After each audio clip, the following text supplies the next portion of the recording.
everyone. The world says it's okay to watch or entertain sin as long as you don't action on it or you don't act on it.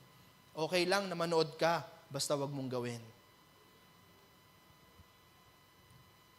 Narinig nyo na yon? Usually sa mga kabataan ko to na kakikita eh. Okay lang manood ka, basta wag mong gagawin. Okay lang na sumama ka dyan, basta wag mong gagawin. It seems right. Pero do you think it is right? Tama ba hindi? If you would think about these statements, mga kapatid, these are lies disguised as wisdom. They lead people to trust in self instead of the Savior, to love pleasure than purity, and to follow emotion rather than truth.